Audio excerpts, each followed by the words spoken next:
to jama tinyo mota te ko inyon kite mota wayo te gbe wa ben inyon ba tamo la punye mota ngmen sa ben inyon yibona tiya salati kite tuwa usulita a rasul muhammad wa mota ka ti toni ni timal bati o banni ti de se ya oda ka la no ye ki foni je wa pere ba ki bingi ipon de ti da wa ki je mo de yo botambata da da bu tinyibu mala husayn wala sirile oleti ka bayina haji dawa mana dile mota kina te meta bi songo ne ba ya kor ta fetina wako pompo abe na tinyibu daud malan daud wumbi pon yake to salita rasul muhammad sallallahu alaihi wasallam mata ti tonni nuwi shiriya ba ngba wa shiriya wanse to da yayon bena onya lafiya ba man tan wainana ya annabi ka da ne kai yawe to na tinyana meten na Allah ne yaba tuwa addini dinil islam wa mata waya ta kuka to tituni ne annabi sallallahu alaihi wasallam osa amruni osa alamarini foron wasa tawkifi ya ba wese na ye balance ba wese na se mbi pusi ya kadaya ba won pite mo da kasalike ya dai ya tafi dina me ne تدا وين كلمتان خفيفتان على اللسان ثقيلتان في الميزان حبيبتان إلى الرحمن سبحان الله وبحمده سبحان الله العظيم نكوا بيد سمبل نا كلمة بلين به دلون تمر باتشان وادي يري ونيكابي يبي دجيني ولا داسان مقام وبا ama ba wala da wa ba tuye ko ta ban gidi ka fi deju mo ta ka si gbe la be da ko ijono boya jindi mere adanga wa la en badane o de bo to adi no ponjama ba ngam pita ji fe kula me ki gbirina da so se ye mba be fo ya ba jesi imbalance ya to adi ni ka pe so ko re ne debi sotina na tamo mata boyo te ko tinanga kemo owo to wa ife kidew atiu allah wa atiu rasul dema mata kidema mata woto tahina bid'ah adini bota ya ponin bayina bid'ah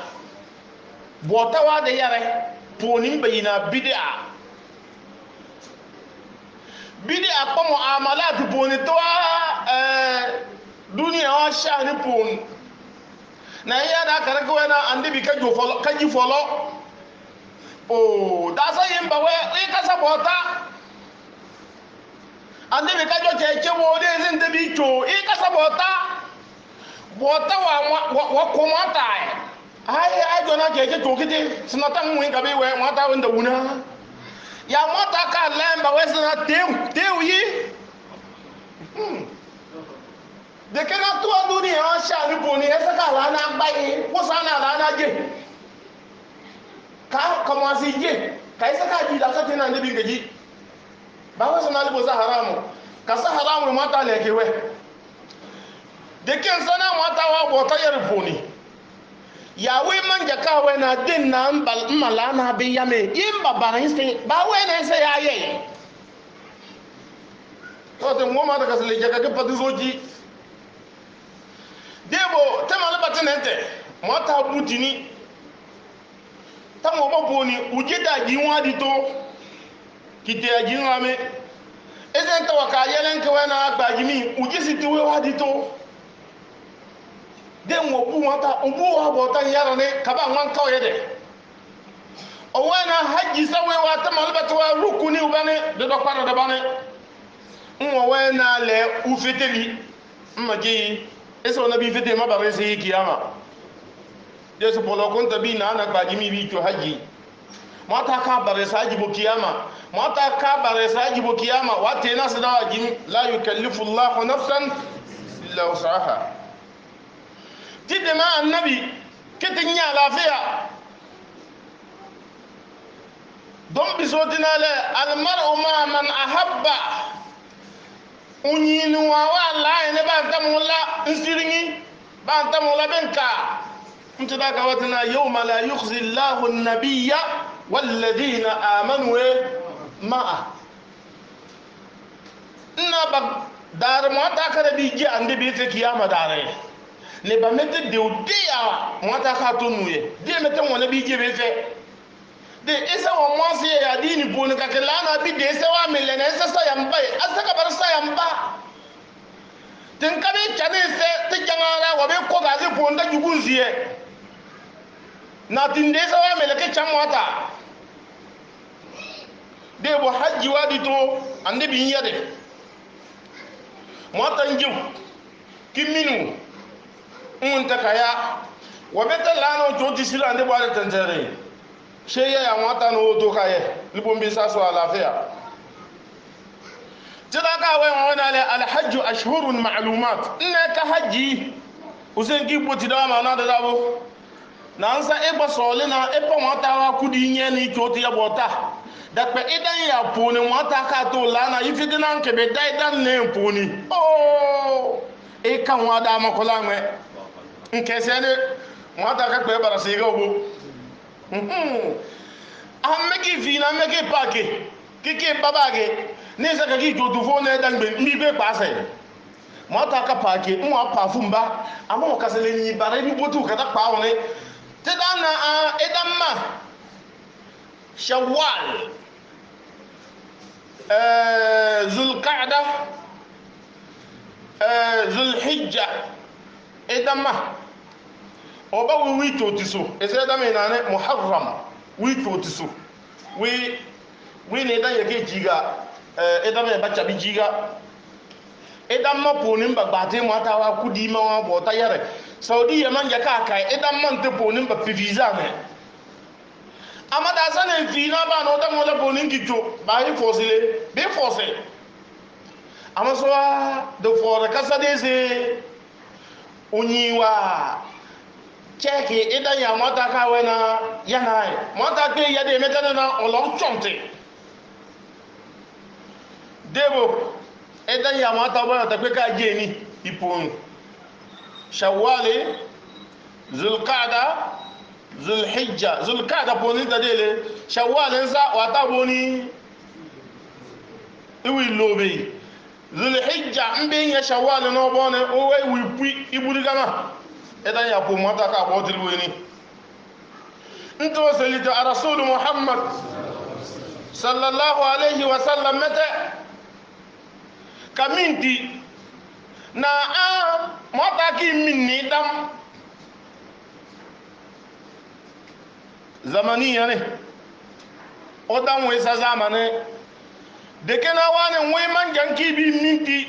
mete de tentera da abiti kakibuni swa sole bote jama tungula nga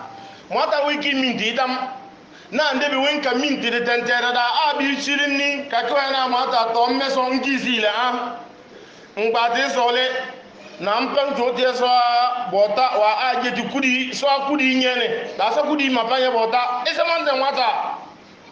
تداونا الحج أشهر معلومات فمن فرض فيهن الحج فلا رفث ولا فسوق ولا جدال في الحج ندم يبا وانا موتا كيسغان كتاري نا اكسولي بي تو حجي تاتبي كانكو جانا كو بانجيسي تو جيني بوابي ني بو بو بو بو كيماني كيدي دينام بون نا سيني دازا بي ويسنا دم ما تونا كيسي بوري tasede mawe bisingi mwata na banta mola pon kele ranta de subhanallah ambar ya yan goba ta bisotina a rasul muhammad wisi ta tenta ba atenta ngawni ka bi burini o wa umra na lana da yare hajji na lana da yare ande bi wisi na de tentera nende na be fenne ki korenni seba nki finni dal hulayfa dimba yiwane na abara ali de tentera madi babe nyenne madina bobuni tingula ma de tentera ma babe nyenne madina boy babe bar fi ka ki joti nyenne madina libon nabi siri nke banawa sole imma umra ko haji de tentera ma ka ba to ka ba pota sa 450 km nda sa de inde tentera de lire de bante nka de bi dina jahfa e ka de tentera ma de babe nyenne sham bo ni misra ni maghreb tebe maghreb le ilo maroc بنت واتنتني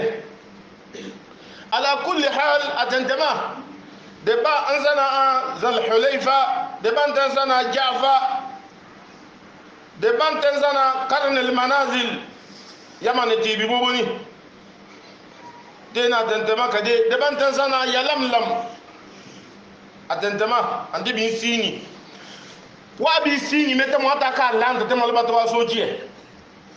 ochane babari den na boboy bisibi de tentere baden nji boy bisibi nwenye ndi bo bisibi mulidiri bo bisibi ambela tentere nwena hunna la hunna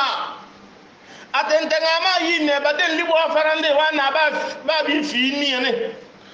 waliman ata alayhinna ne ba meta bi fini be waido kito da jebe wa ndopu ne kala na be nyen liwe be patanse da san wena ni min dora me mai gizi duniya pata me atanta ma gizi min gaira ahlihin ne meta banasa ndo nyibina a da yana ne banlibo katar bona bannan ida kolbo isa katari asa e banlibo de wosi atentema mato gbe otegbe oja ndi vedejo umozo dina waliman ata alayhinna min ghayri ahlihin mimman arada alhajj wal umra izida wa barla hajj diyare no umra diyare atentema na be gban mato ja ndi vedejo libo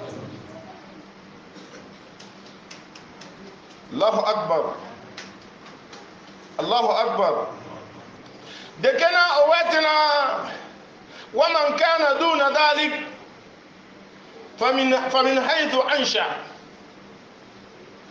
نابني ديانا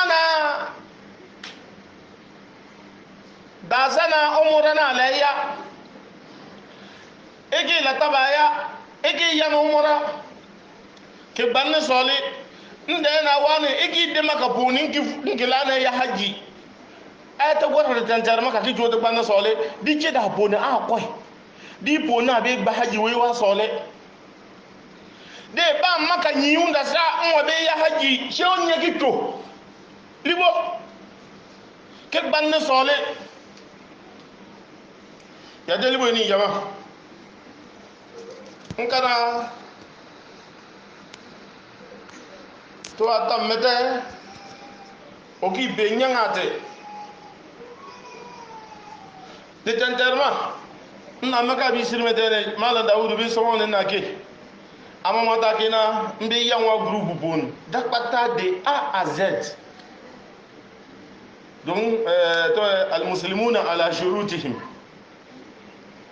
be wali ni bi to mbo sharatane ni sina ere cheni o respecter amon be yada pata di bulga di ponga nsu jinga ko le da pata bi lolo da pata ni yake sate mata kina de tentera manu nyi kabi fo nki sirili bo ke fele jama ki kore se ba ille so ati jinga bati don batibo ka ba yina ihram ko wa sharatin ako na iki lifuna kalalama da ta pena yibe ngaso ku jinga ko ba da ta pena yibe ngaso anko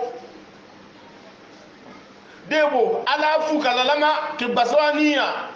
ibide lesuwen te po bambate pata di pe ko saba na te be ya mo te de naga ibe na te donc egi lifuna ku ga man ko na labbaik allahumma umrah ma tan kisi na la ya umrah ko nkisi na la ya haji to bambate pata ke ya haramu suboni de kufuga ko pempen kuma ko kwa yama na be chanto wa juma ni be dange ere nyimi yo de ke ka amfane yama da so chota ta patimbo ma lolo ne pata ki dinyi di poni ama da ben na ne me bakpata kasa fa me ba mon safa nde be ro do foro da so bi nyi pata bi mi mbaran pale de ma lolo ne be belin men takaketile wata nyibi ama da so bi nyi pata mi lolo ne dama juma were ne be kana ta bi burin midi 30 de midi 20 na midi 15 tibi burin ni pom de data ma juma wa we jama wata ne pate ne we ma juma wa we ban na arafa dar wa we ngo pe po juma wa we ngo to pa ale atora manja da bebarena no ato manja ne ta yangi juma ke ba juma ki sino adu ndo wanwe de ke we ye ke pata furima da pon ko nyen no we don we no mango sabi mbe kona nguponi ta wa ba da nyema ta ngmeso nye de mo to chande be nna ba be gban ka ke da fe me ka siri mala daudu be ya da fina wi burini omora ye ajira mi nyi bitawa wi lolo ko ta jema suru jumma pompa mata wo ba man to dada midi 15 aljinin kan ngi ngir pontin binde de wa de lene bidele ke do mata be ka ya bi jota na bisiri ni poto mini ba ambe bamba te da ya be wazi midi 15 ile Cheikh Daoud midi 15 ba yaro fa aljini wa choban ban nenya kata fitri ya ta amfani jama'a اللهم اعز الاسلام والمسلمين واذل الشرك والمشركين ودمر اعداءك اعداء الدين اللهم لا تجعل فينا ولا بيننا ولا حولنا شقيا ولا محروما ربنا لا تؤاخذنا ان نسينا او اخطانا ربنا ولا تحمل علينا إسرا كما حملته على الذين من قبلنا ربنا ولا تحملنا ما لا طاقة لنا به واعف عنا واغفر لنا وارحمنا أنت مولانا فانصرنا على القوم الكافرين فانصرنا على القوم الكافرين اللهم انصرنا على القوم الكافرين اللهم ارحم موتانا وموتى المسلمين اللهم ارحم موتانا وموتى المسلمين اللهم اجعل قبور موتانا روضة من رياض الجنة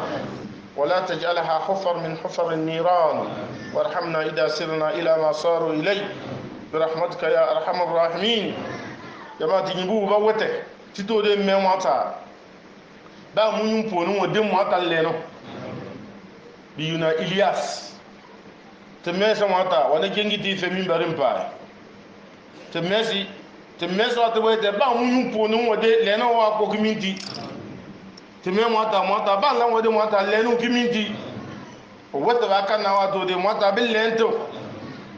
esa wa bakota pa ngati ki nyiba mbati boyi ki nyi tumpa ba de meta punye mwata talabile de kimintu wa sallallahu wa baraka ala nabiyyina muhammad wa ala alihi to jama'a tinyo mwata